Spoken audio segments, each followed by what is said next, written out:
रायगड सम्राट अल्पावधिक लोकप्रिय ठरलेले रायगड सम्राट रयतेच्या सेवेसाठी सदैव पुढे. रायगड सम्राट राजकीय, सामाजिक, शैक्षणिक, शेतीविषयक अचूक बातम्यांसाठी रायगड सम्राट न्यूजला सबस्क्राईब करा.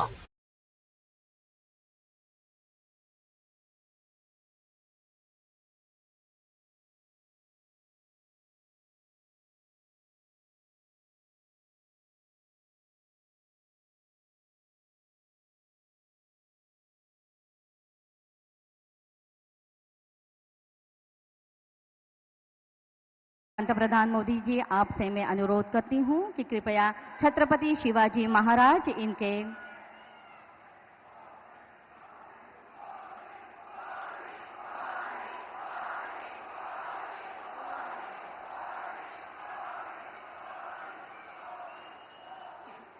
सन्माननीय पंतप्रधान महोदय, आपणास विनम्र विनंती की आपण छत्रपती शिवाजी महाराज यांच्या पुतळ्यास अभिवादन करावं, त्यांना पुष्प अर्पण करावं.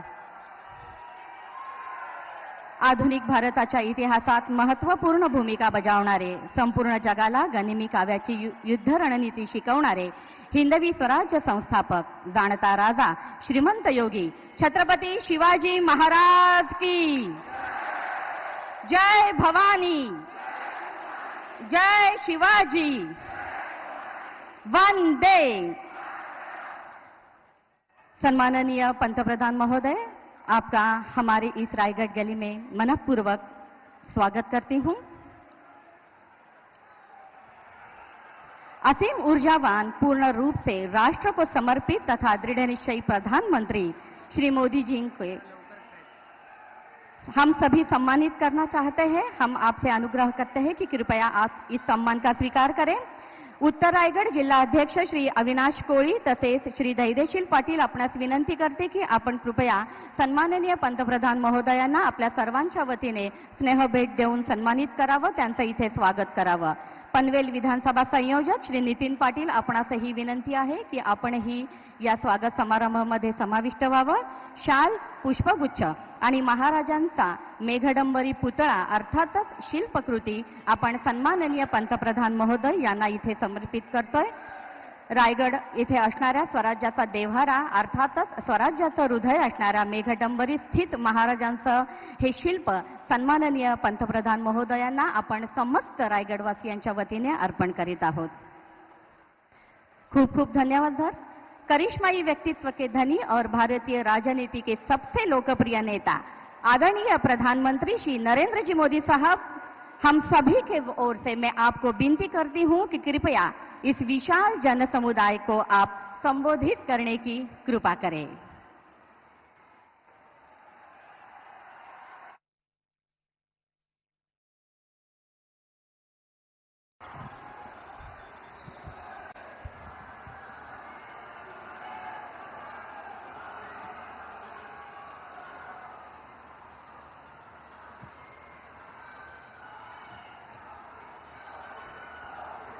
भारत माता की,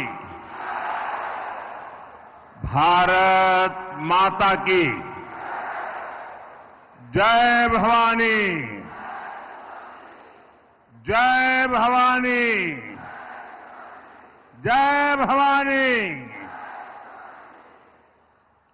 जय. माता महाकाली, जय सेवालाल, जय बिरसा. छत्रपती शिवाजी महाराजांच्या या पवित्र भूमीला मी हृदयपूर्वक नमस्कार करतो. स्वराज्य आजची राजधानीतील रायगड वासियांना माझा नमस्कार. मेरा सौभाग्य है कि आज एक बार फिर मुझे रायगढ़ की इस मिट्टी को नमन करने का अवसर मिला है. रायगढ़ से मेरा एक आत्मीय संबंध है. एक भावात्मक संबंध है। 2013 में जब भाजपा ने मुझे पीएम पद का उम्मीदवार बनाया था, तब मैंने रायगढ़ किले में छत्रपति शिवाजी महाराज की समाधि पर जाकर उनका आशीर्वाद लिया था। जैसे कोई भक्त भगवान की मूर्ति के आगे बैठता है, वैसे ही छत्रपति शिवाजी महाराज की समाधि के सामने बैठकर मैंने राष्ट्र सेवा के लिए उनसे आशीर्वाद मांगे थे। रायगढ़ एक ऐसी पवित्र जगह है जो देश की भावनाओं से जुड़ी है। अभी कुछ ही दिन पहले 31 अक्टूबर को गुजरात में सरदार पटेल जयंती निमित्त हर वर्ष एक बड़ा कार्यक्रम होता है स्टैच्यू ऑफ यूनिटी पर। देश भर के पुलिस की एक परेड होती है वहां, एकता परेड। उस एकता परेड के मुख्य कार्यक्रम में, उसकी पृष्ठभूमि में रायगढ़ के किलों को वहां बनाया गया था। और आज जब इतनी बड़ी संख्या में रायगढ़ के लोगों का आशीर्वाद हमें मिल रहा है, ये बता रहा है कि महाराष्ट्र को अब विकास की नई ऊंचाइयां छूने से कोई रोक नहीं सकता है। साथियों, एक प्रकार से ये शहरी क्षेत्र बन गया है और शहरी क्षेत्र में दोपहर को 3 बजे 2 बजे से लोगों का आना और इतनी बड़ी विराट रैली करना, मेरी नजर जहां पहुंचती है ऐसा लग रहा है जैसे केसरिया समंदर लहरा रहा है।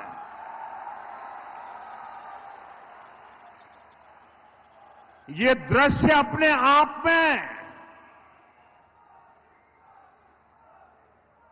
23 तारीख को नतीजे क्या आने वाले हैं, इसकी गारंटी यहां दिखाई दे रही है।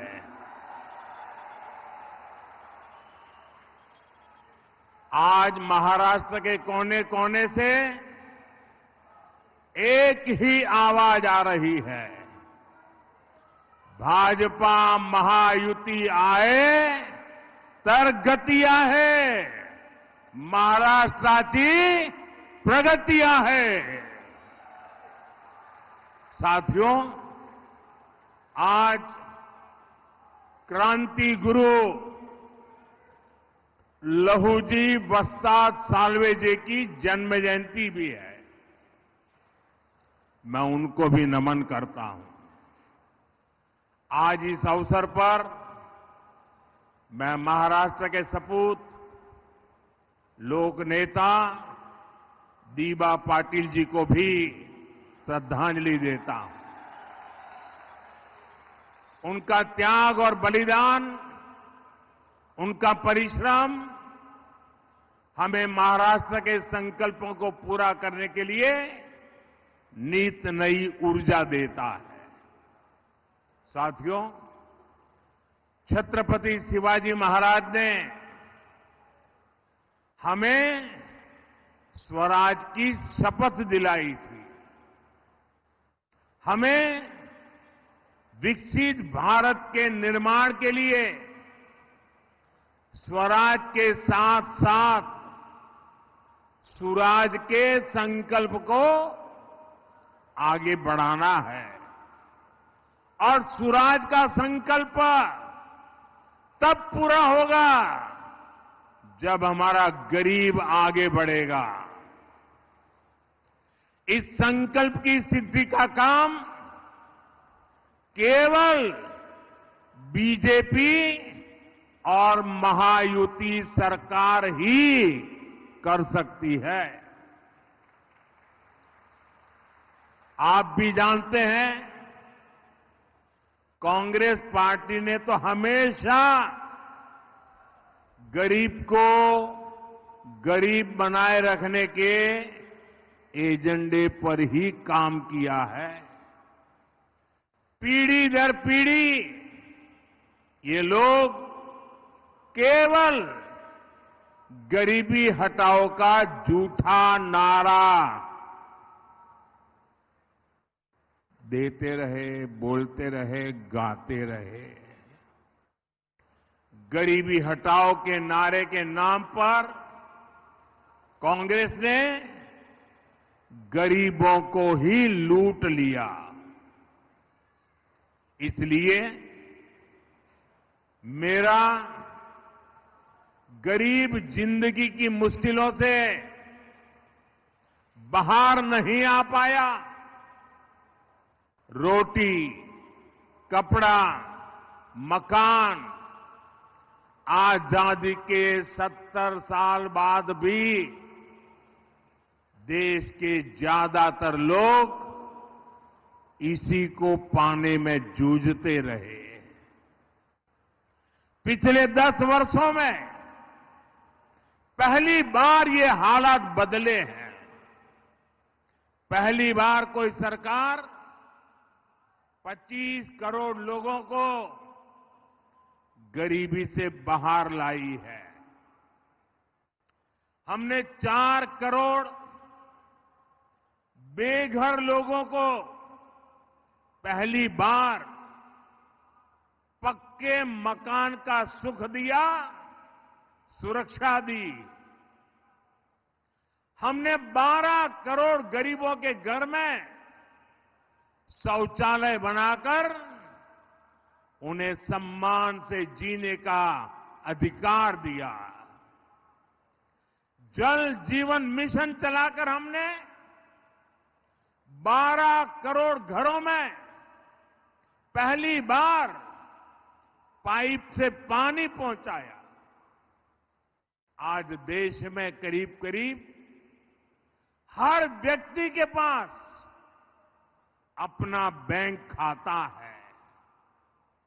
रेहड़ी पटरी वाला व्यक्ति भी, एक मेहनतकश मजदूर भी अब मोबाइल पर यूपीआई से पेमेंट कर रहा है। गरीब अब खुद भी आगे बढ़ रहा है, देश को भी आगे बढ़ा रहा है। और इन योजनाओं का सबसे बड़ा लाभार्थी कौन है? इसका सबसे बड़ा लाभार्थी है हमारा दलित समाज, हमारा आदिवासी समाज, हमारा पिछड़ा समाज, हमारे वंचित समुदाय के लोग। महायुति सरकार की नीतियां आज शोषितों, वंचितों की ताकत बन रही है। भाइयों बहनों, जो काम 10 साल में हुए, वो काम पहले भी हो सकते थे, लेकिन कांग्रेस की सरकारों की मंशा ही नहीं थी कि गरीब आगे आकर अपना हक मांगे। इसलिए आज भी कांग्रेस ऐसी हर योजना का जो गरीबों के लिए कल्याणकारी हो, जो नागरिकों के लिए सुविधा की हो, जो मध्यम वर्ग को सुख चैन की जिंदगी देने वाली हो, ऐसी हर योजना का कांग्रेस जमकर के विरोध करती है। आप देखिए, हम देश के 80 करोड़ लोगों को हर महीने मुफ्त राशन पहुंचा रहे हैं। हमारे यहां रायगढ़ में भी करीब 18 लाख लोगों को मुफ्त राशन मिल रहा है। अब मुझे बताइए भैया, इस काम से किसी का भी विरोध हो सकता है क्या? हो सकता है क्या? गरीब के घर में चूल्हा जले, हमें खुशी होगी कि नहीं होगी? मैं जरा आपसे पूछना चाहता हूं, खुशी होगी कि नहीं होगी? अगर गरीब का भला होता है तो आपको खुशी होगी कि नहीं होगी? लेकिन कांग्रेस पार्टी को नहीं होती है। कांग्रेस पार्टी क्या कहती है? कांग्रेस कहती है कि जो 25 करोड़ लोग गरीबी से बाहर निकले हैं, उन्हें राशन क्यों मिल रहा है? कांग्रेस चाहती है कि इन लोगों का खर्च बढ़े और ये फिर से गरीबी में चले जाएं। अगर अगाड़ी वालों को मौका मिला तो ये महाराष्ट्र में यही करेंगे। इतना ही नहीं, हमें तो सवाल पूछा जा रहा है कि गरीबों को मुफ्त राशन क्यों दे रहे हो? लेकिन आज कांग्रेस के एक नेता ने झारखंड में घोषणा की है, आप सुनकर के चौंक जाएंगे। उसने झारखंड में घोषणा की है कि वे सस्ते गैस सिलेंडर हिंदुओं को देंगे, मुसलमानों को देंगे और आगे क्या कहते हैं, जो घुसपैठिए हैं उनको भी देंगे।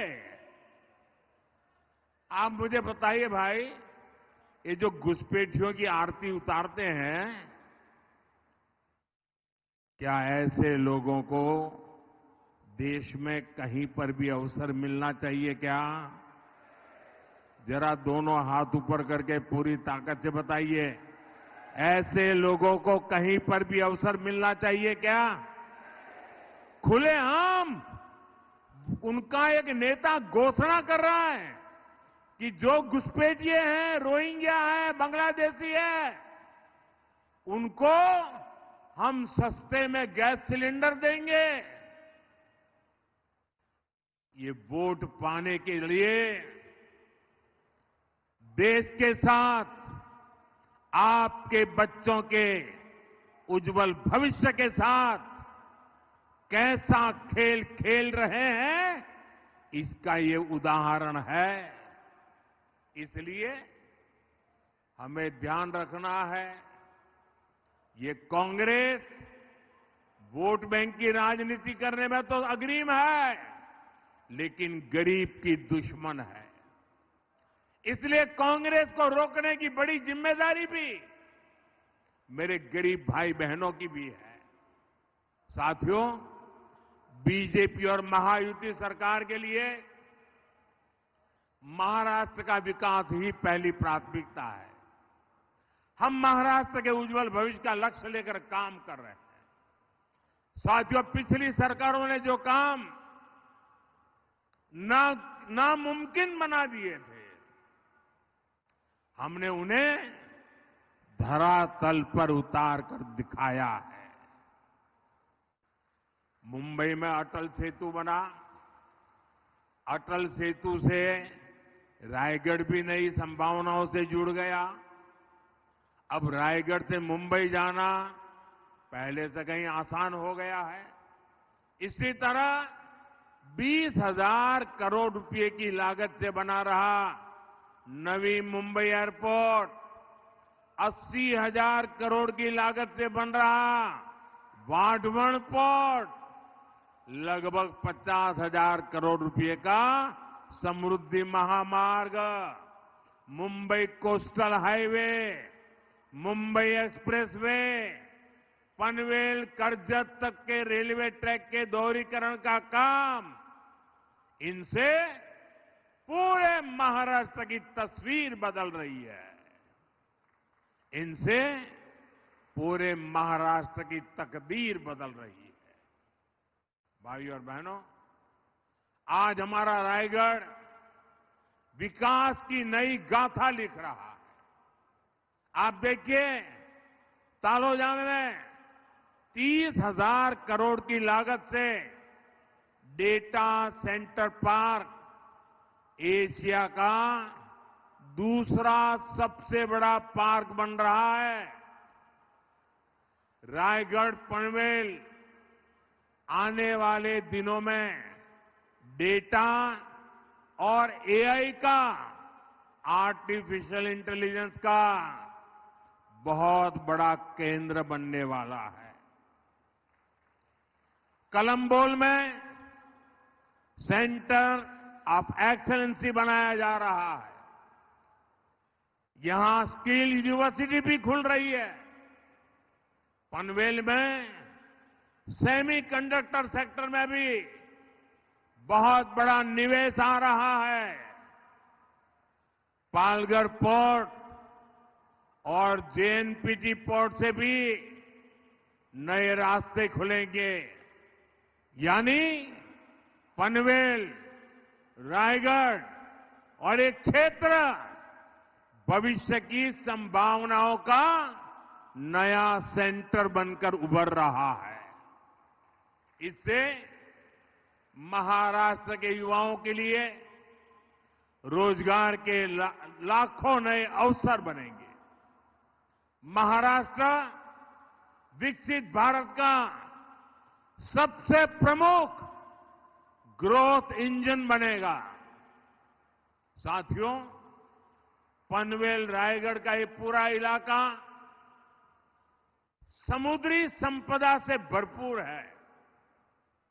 हमारी सरकार कोस्टल इकोनॉमी को सशक्त कर रही है, अपने मछुआरे भाई बहनों के लिए काम कर रही है। हमारे मछुआरे साथियों की आमदनी बढ़े, उन्हें समुद्र में कम से कम मुश्किलें हो, इसके लिए आधुनिक बोट से लेकर आधुनिक नेविगेशन तक की व्यवस्था की गई है। पीएम मत्स्य संपदा योजना के जरिए मछुआरों को हजारों करोड़ रुपए की मदद दी गई है। हमने मछली पालकों को किसान क्रेडिट कार्ड से जोड़ा है। प्रदेश की महायुति सरकार भी महादेव, कोली और आगरी समाज के लिए कई योजनाएं चला रही है। लगभग 450 करोड़ रुपए की लागत से कोंकण में 3 नए बंदरगाह भी बनाए जा रहे हैं। जीवना, हरणाई और साखरनाते में बनाए जा रहे बंदरगाह हमारे मछुआरे भाई बहनों की आमदनी बढ़ाएंगे। इन सारे प्रयासों से ब्लू इकोनॉमी को भी बढ़ावा मिलेगा। साथियों, आज हमारा भारत हर क्षेत्र में प्रगति के नए रिकॉर्ड बना रहा है, क्योंकि आज देश में महिलाओं को आगे बढ़ाने वाली सरकार महिलाओं के सशक्तिकरण के लिए काम कर रही है।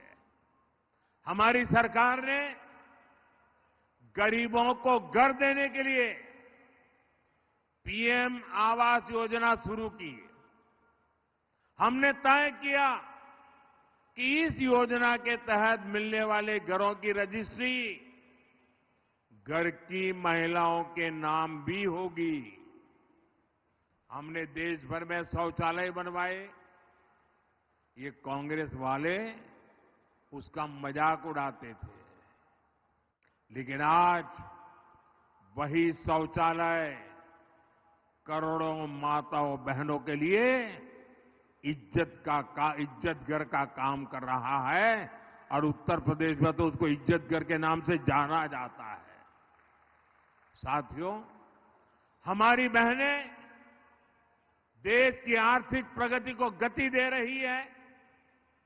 केंद्र सरकार की मुद्रा लोन योजना का लाभ भी करोड़ों महिलाओं को मिल रहा है। अब हम 3 करोड़ महिलाओं को लखपति दीदी बनाने की योजना पर काम कर रहे हैं। और 3 करोड़ लखपति दीदी बनने का मतलब ये वन टाइम नहीं है। हर वर्ष उस दीदी की वार्षिक आय 1 लाख रुपए से ज्यादा हो, ऐसी व्यवस्था, ये काम 3 करोड़ लखपति दीदी बनाने का सपना है मेरा। ड्रोन जैसी नई टेक्नोलॉजी आज हमारे देश में उसकी चर्चा है। इसका लाभ भी महिलाओं को मिले, इसके लिए ड्रोन दीदी योजना का काम चल रहा है। माताओं बहनों, महाराष्ट्र में महायुति सरकार महिलाओं को डबल लाभ दे रही है। इसका उदाहरण है महाराष्ट्र की माझी लाड़की बहन योजना। और इससे आपके खर्चों में मदद मिलती है, अपने काम को आगे बढ़ाने में मदद मिलती है। लेकिन कांग्रेस और अघाड़ी वाले बहनों के लिए ये जो योजना बनी है, इसका भी विरोध कर रही है। इनके लोग इस योजना को रुकवाने के लिए कोर्ट तक चले गए थे। आप सोचिए, अघाड़ी वालों के इरादे कितने खतरनाक हैं। इसलिए मैं माताओं बहनों को विशेष आग्रह से कहता हूं, ये आपके भविष्य के हर चीज को रोकने के लिए इंतजार करते बैठे हुए हैं।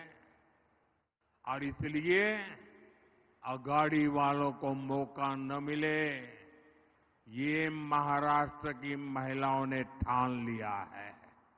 और मुझे विश्वास है, जब महिलाएं ठान लेती है तो मैं नहीं मानता हूं ये कांग्रेस अघाड़ी वालों के लिए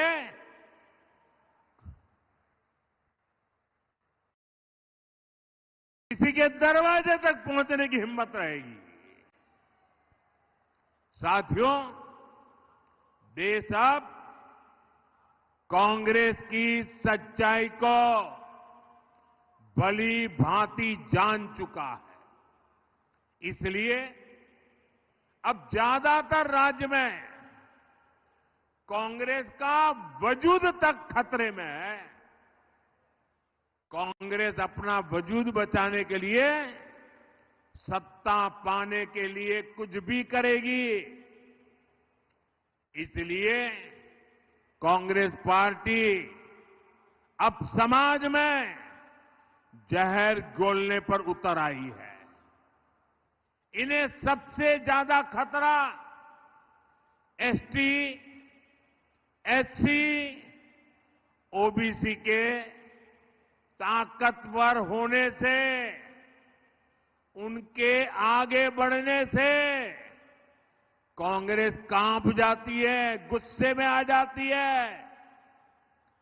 कांग्रेस की मंशा है दलित, आदिवासी, पिछड़ा, जो आज उसकी एक पहचान बनी है, संगठित ताकत बनी है, वो जातियों में बिखर जाए, जाति जाति के बीच टक्कर शुरू हो जाए और ओबीसी कमजोर हो जाए, एसटी कमजोर हो जाए, एससी कमजोर हो जाए और कांग्रेस फिर से पुराने जमाने की तरह अपनी जड़ें जमा ले।